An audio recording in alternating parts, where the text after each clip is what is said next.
Hola, ¿qué tal? Muy buenos días. Eh, Bienvenidos a un nuevo episodio de Historia Universal Contemporánea. El día de hoy vamos a platicar un poco sobre el 11 de noviembre de 1918 y el Tratado de Versalles.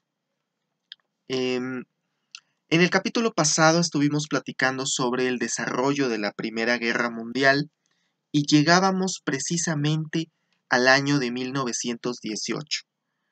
Cuando los Estados Unidos finalmente entran a la guerra después del telegrama Zimmerman y también el Imperio Ruso se sale de la guerra debido a la revolución de la que platicaremos en capítulos posteriores.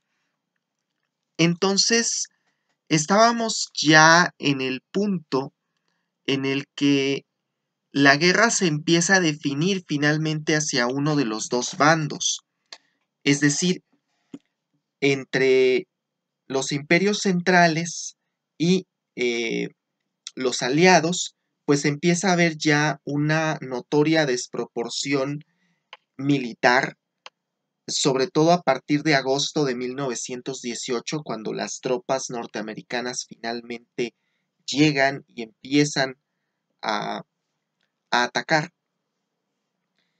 Y se rompen finalmente las líneas alemanas.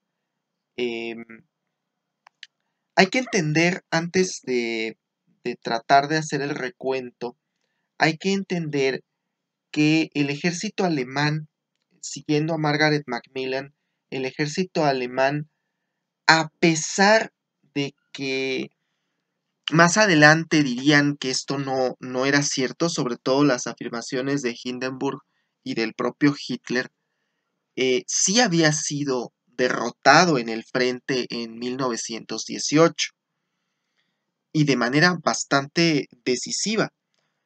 A partir del 8 de agosto de 1918 se rompen las líneas alemanas y lo que antes de ese momento se definía el frente por metros, ahora se empezaba a replegar en kilómetros.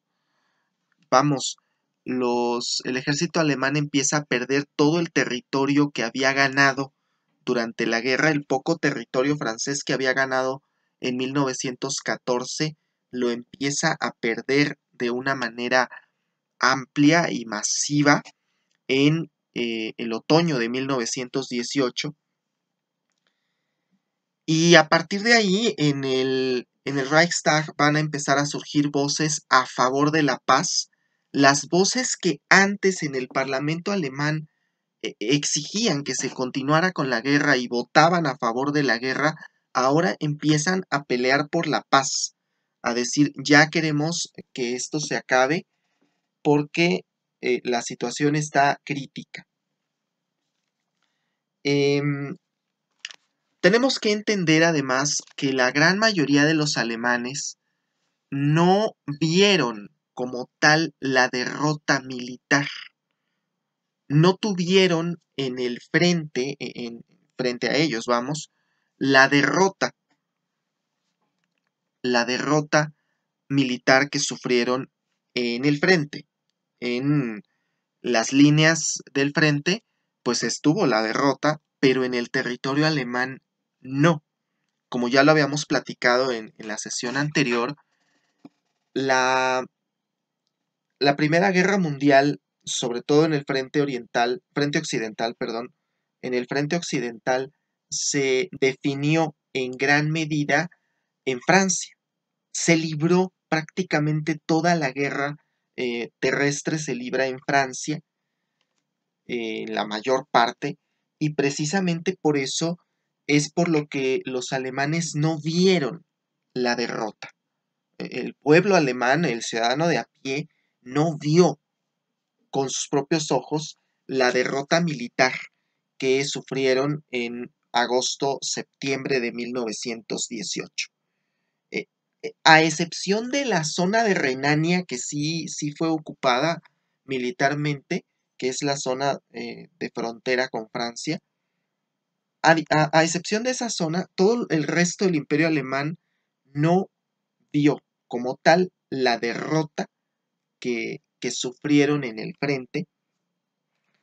Y bueno, llegado noviembre de 1918, pues el gobierno alemán pide un armisticio.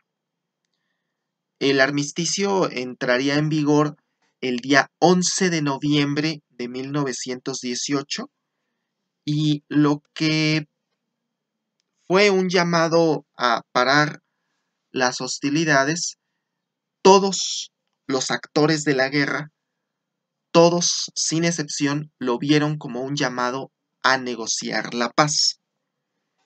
Por esa razón, a partir de entonces se inició una mesa de negociaciones en París. La historiadora Margaret Macmillan señala que durante 6 meses, los 6 meses que duró la primera parte de la conferencia de paz y que produjo el Tratado de Versalles, París fue prácticamente la capital del mundo. Y esto por una razón muy sencilla. En París se conglomeraron representantes de todas las naciones beligerantes, de todas las potencias beligerantes, Estados Unidos, Inglaterra, Francia, por supuesto Alemania, el Japón, Italia, con la finalidad de negociar la paz. Claro, hay que entender que aunque estaban ahí representantes alemanes, estos prácticamente quedaron excluidos del proceso de elaboración del Tratado de Versalles. Y prácticamente era la imposición por parte de los vencedores hacia los vencidos. Bueno, en primer punto, sí es importante que comprendamos todo este proceso de pérdida de Alemania, en el momento en que Alemania pierde finalmente y es derrotada militarmente, pues quizá en ese momento los aliados podían imponer las condiciones que quisieran, pero las negociaciones de paz duraron poco más de 6 meses.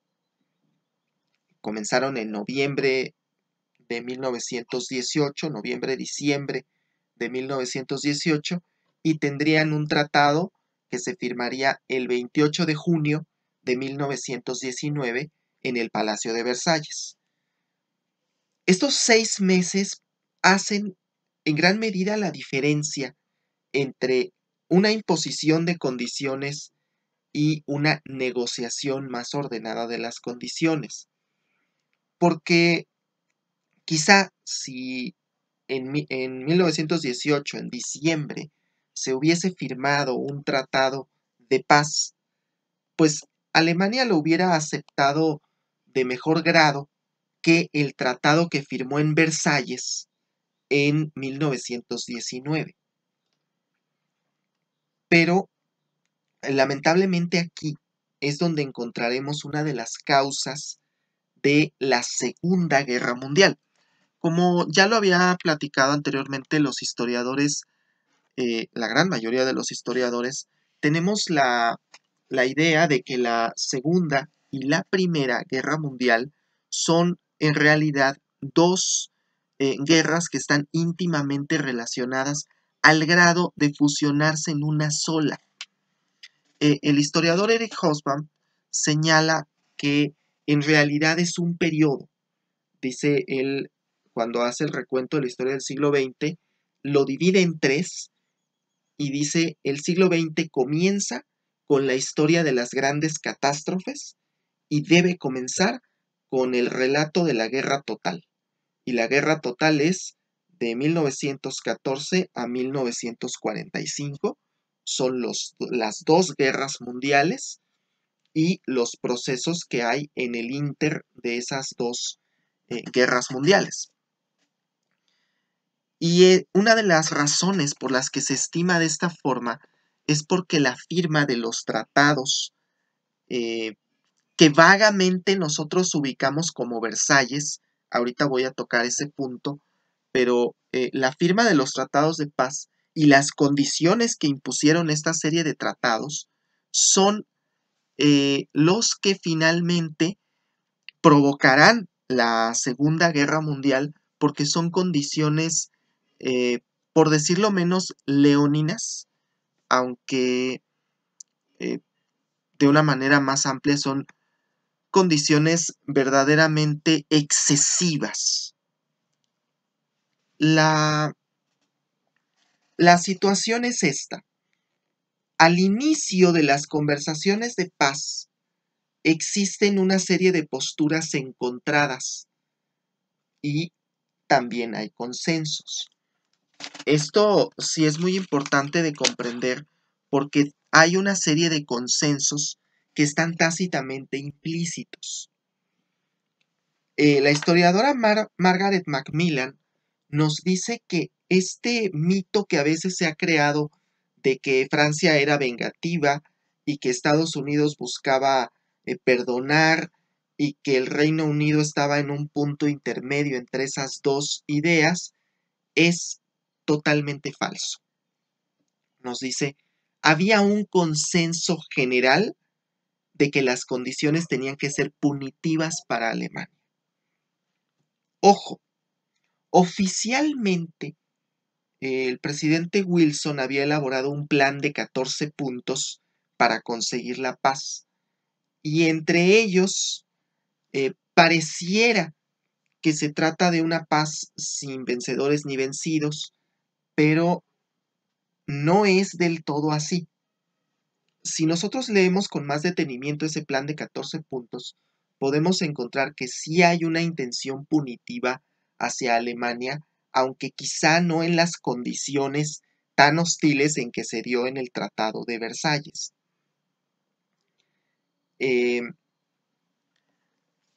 Dice la historiadora Margaret Macmillan, había 3 acuerdos entre los vencedores: castigo, pago y prevención. Castigo, pago y prevención. Esas eran las 3 ideas que tenían los vencedores, los representantes de los países vencedores, de los imperios vencedores, con respecto a Alemania. ¿Qué hacer con Alemania? Castigo, pago y prevención.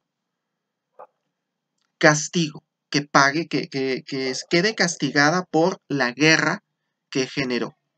Hasta ese momento, la mayor conflagración bélica de la historia, que solamente sería opacada por la Segunda Guerra Mundial. Pago de compensaciones de guerra. Algunos de los imperios exigían compensaciones más fuertes que otros, pero todos pedían algún tipo de compensación de guerra. Y prevención, que no vuelva a suceder un conflicto de esta magnitud. Esas son las 3 líneas que seguirán las negociaciones del Tratado de Versalles durante los siguientes 6 meses.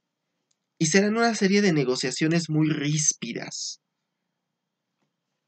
porque prácticamente todos los imperios, como ya lo señalé, Italia, Japón, pretendían algún tipo de reparaciones de guerra, pretendían algún tipo de repartición de colonias. Y bueno, no se les podía dar gusto a todos. Independientemente del hecho de que inmediatamente los alemanes quedaron excluidos de esas negociaciones y prácticamente eran mero adorno en el proceso de negociación porque estaban a la espera de que les presentaran un tratado que pudieran firmar. Y más que nada porque no participaban, no podían participar de las negociaciones todavía secretas que había para lograr la firma del Tratado de Versalles. Cuando hablo aquí del Tratado de Versalles, hablo en realidad de una serie de tratados. Son varios tratados no solamente es uno. El Tratado de Versalles únicamente fue paz con Alemania, pero hay otros tratados que ponen paz con el imperio, lo que quedaba del imperio austrohúngaro, que se desintegró, lo que quedaba del imperio otomano, que se desintegró, y el Tratado de Versalles, sin embargo, es el más famoso de esta serie de tratados, porque es el que le impondrá condiciones severas a Alemania.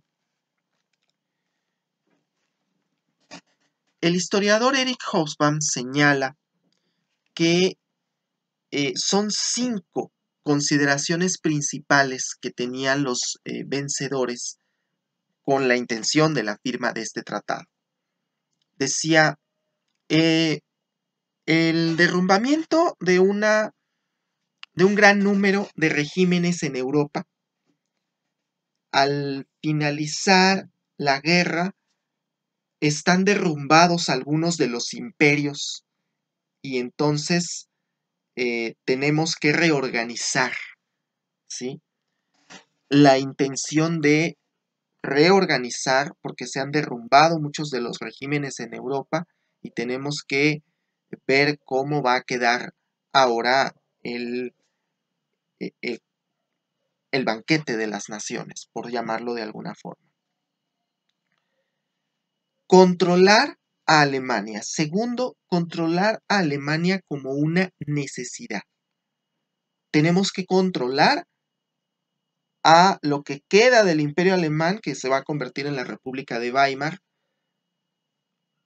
Debemos de controlarlo, porque no sabemos cuándo nos pueda volver a estallar esta bomba en las manos. Reestructurar el mapa de Europa.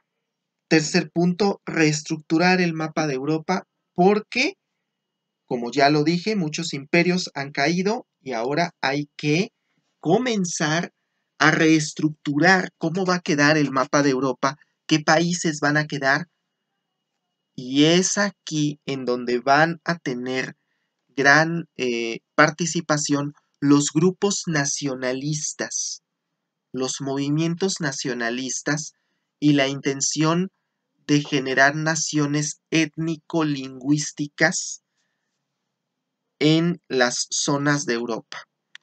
Los Balcanes, el antiguo imperio austrohúngaro, tratar de darles su nación basados en esta idea de la autodeterminación de los pueblos, que ya venía desde los 14 puntos de Wilson, la idea de la autodeterminación de los pueblos, y entonces empezar a generar naciones pequeñas, cada una que tenga una identidad étnico-lingüística, o esa era la idea, y también como una franja entre lo que queda del Imperio Ruso, que después se convertirá en la Unión Soviética, y este interés de evitar que el bolchevismo, que ya está haciendo sus frutos en Rusia, posteriormente en la Unión Soviética, evitar que ese bolchevismo entre a el resto de Europa. Entonces tratar de poner una franja de estados pequeños que tengan una identidad étnica y lingüística. Claro, ahí se les olvidó en gran medida que el Estado-nación es una construcción y que no puede de un día para otro por decreto aparecer un Estado-nación, pero eso ya es otra cuestión. Por otra parte, como punto 4, la política nacional de los países vencedores y las fricciones que hay entre los vencedores. Ojo, hay acuerdos, pero hay muchísimos desacuerdos. Estamos de acuerdo en que queremos castigar a Alemania, pero no estamos de acuerdo en cómo.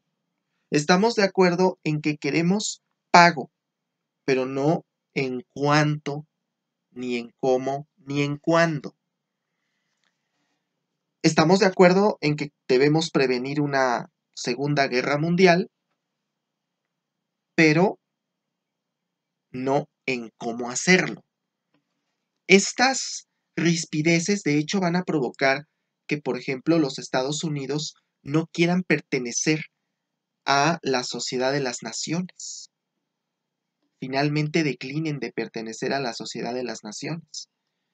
Porque había una serie de rispideces entre los países vencedores. Y la intención, como quinto y último punto, la intención de hacer imposible que estallara una nueva guerra mundial. Una guerra de las proporciones y con los horrores que había tenido la guerra iniciada en 1914. Como sabemos ahora a posteriori, pues esto no se cumplió. La paz que se firma en Versalles, pues es en realidad la paz que no fue. En 1919 se firma finalmente el Tratado de Versalles, que tenía la intención de evitar una guerra mundial nueva, y 20 años más tarde estallará un segundo conflicto. ¿Por qué? Porque las condiciones que se imponen a Alemania en este tratado son excesivas, son verdaderamente excesivas. El Tratado de Versalles impone, para empezar, pues la pérdida de todas las colonias que Alemania tenía dentro y fuera de Europa. Por descontado, la pérdida de Alsacia y Lorena, que eran territorios que había ganado Alemania desde la guerra franco-prusiana en la década de 1870, ahora pasaban al poder de Francia. Paradójicamente, aquí no se intentó siquiera hacer esto de la autodeterminación de los pueblos y consultar a Alsacia y Lorena si querían ser alemanes o querían ser franceses, porque probablemente no les convenía, porque la población de esa zona quizá en ese momento hubiera votado por seguir perteneciendo a Alemania, pero ahí sí no se tocó este tema de la autodeterminación de los pueblos y de plumazo le quitamos a Alemania, Alsacia y Lorena.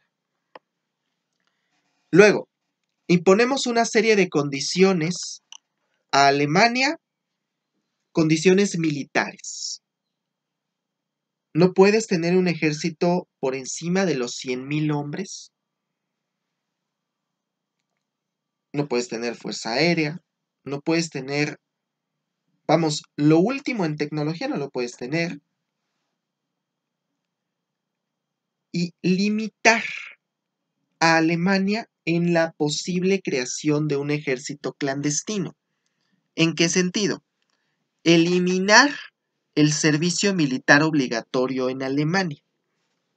Esta idea en aquel entonces pues era algo normal que los países tuvieran servicio militar obligatorio. Actualmente ya son pocos. México es uno de ellos, lamentablemente, pero la existencia del servicio militar obligatorio presentaba la oportunidad de tener reservas de ciudadanos adiestrados para la guerra, y la intención era evitar que los ciudadanos alemanes, el ciudadano de a pie, estuviera entrenado para la guerra y no pudiera en su caso tener un ejército más grande. Tenemos también las condiciones económicas, una compensación de guerra que si uno lee el Tratado de Versalles, pues no la cuantifica. Esta serie de compensaciones de guerra se iban a cuantificar a través de una comisión, y esta comisión pues impone al final una compensación astronómica. Alemania tiene que pagar en efectivo o en especie, pero tiene que pagar esas compensaciones, Y como dato, no terminó de pagar esas compensaciones de guerra sino hasta el año 2010. Vamos, comenzó a pagar en 1919 y terminó de pagar en 2010.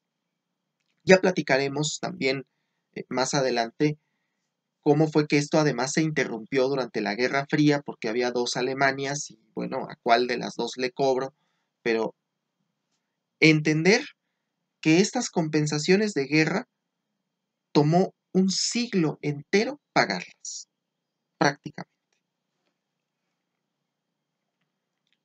Y pues eso envía a la economía alemana a un abismo enorme. Eh, las condiciones económicas del Tratado de Versalles fueron tales que en momentos posteriores, en años posteriores, los alemanes ven devaluada su moneda a niveles estratosféricos, al grado que lo que nosotros hoy vemos en Venezuela, de que la gente tiene que pesar el dinero para poder contarlo, pues también sucedía en Alemania. En la República de Weimar vamos a encontrar que el dinero a veces se tenía que usar o se le daba a los niños para que jugaran porque no valía nada, porque valía más el papel, el algodón en el que estaba impreso el dinero que el dinero en sí mismo. Esto, por supuesto, genera un gran resentimiento en Alemania. Ya a partir de la firma de este tratado que le tomó 6 meses llegar a la firma de este tratado con esas condiciones tan severas que quizá se hubieran aceptado de una manera menos resentida en 1918, en diciembre de 1918, que en junio de 1919. Porque, de hecho, cuando en junio de 1919 se firma el Tratado de Versalles, muchos alemanes no lo pueden creer. O sea, ¿cómo que perdimos? Por un lado, ¿cómo estuvo eso de que perdimos si ellos en sus casas, en sus ciudades, nunca vieron la destrucción de la guerra? ¿Cómo estuvo esto de que perdimos? Y además, ¿cómo estuvo esto de que nos imponen tales condiciones que, bueno, en la Navidad de 1919 los alemanes no tenían carbón para calentarse?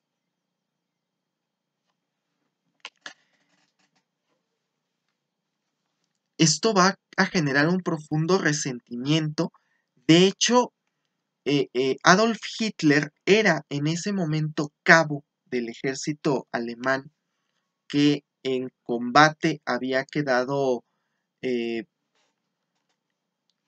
pues si se puede decir, lesionado y no estuvo en los últimos meses de la guerra porque estaba en el hospital. Y finalmente cuando sale se entera de pues que perdimos. ¿Cómo estuvo que perdimos si íbamos ganando? Si teníamos todo para ganar, ¿cómo estuvo eso de que perdimos la guerra? Pues ahí está uno de los grandes problemas. Y por supuesto, Hitler es de los que lloró con la firma del Tratado de Versalles. ¿Cómo es posible?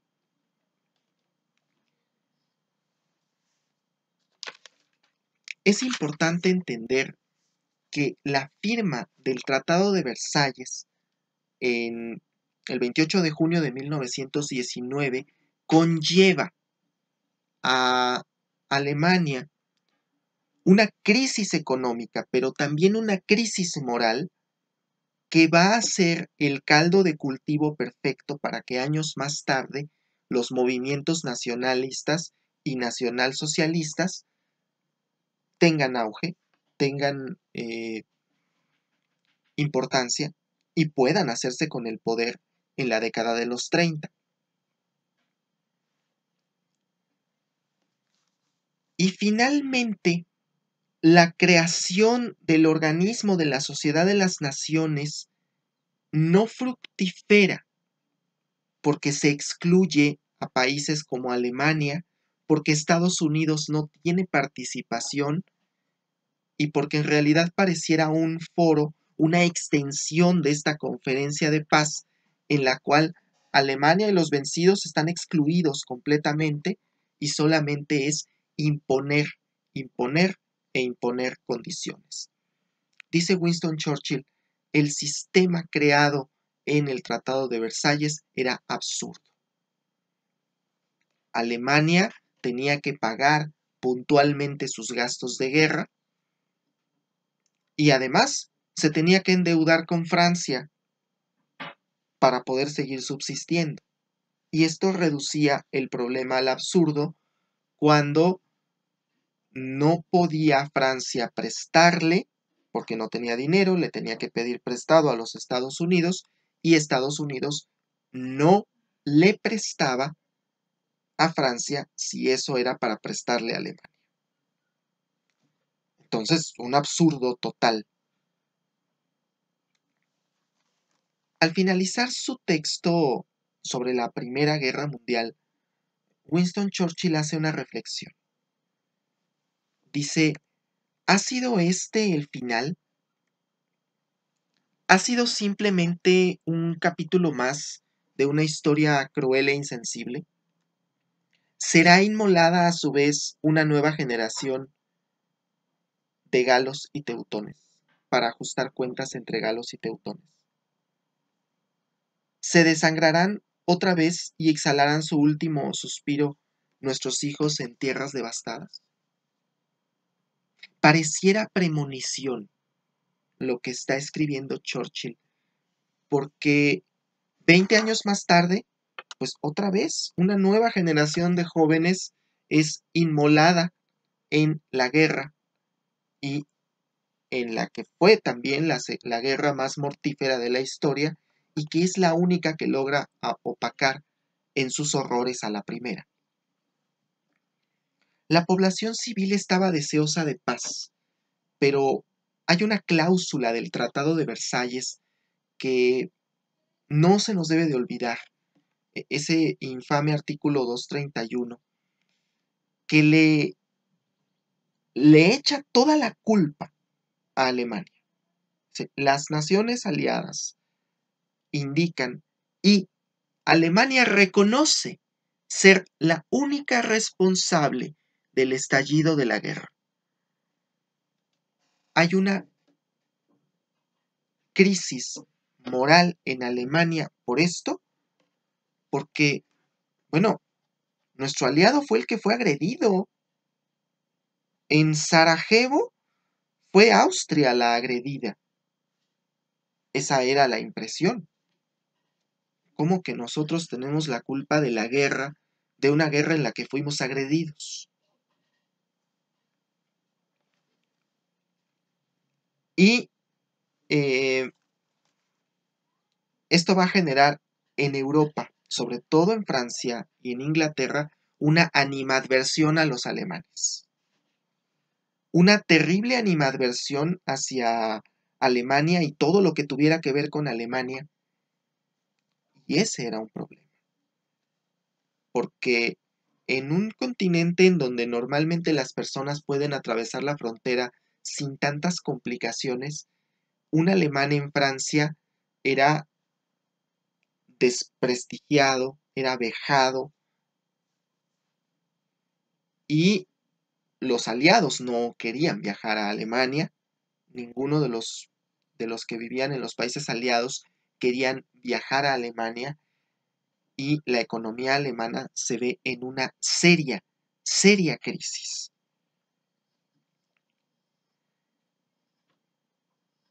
Entender esto nos permite en gran medida comprender las causas de la Segunda Guerra Mundial, porque Cuando explicamos que el Tratado de Versalles fue una imposición a los países vencidos, y todos los tratados análogos a Versalles son una extensión de esto, una imposición de medidas hacia los países vencidos, pues nos deja ver por el porqué del resentimiento de estos pueblos que provocará el estallido de la Segunda Guerra Mundial.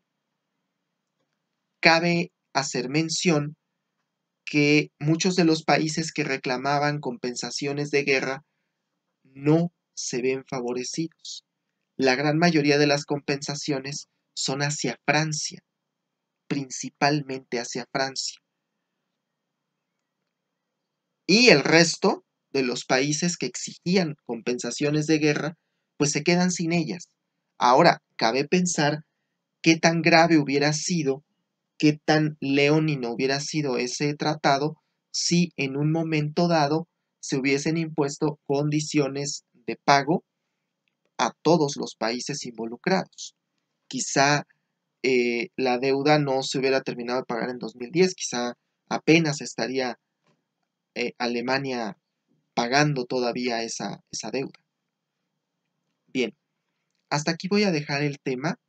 En el próximo capítulo vamos a platicar sobre la Revolución de Febrero de 1917 en Rusia y iniciamos esa serie de 2 capítulos en los que vamos a platicar sobre la Revolución Rusa. Por su atención, muchas gracias.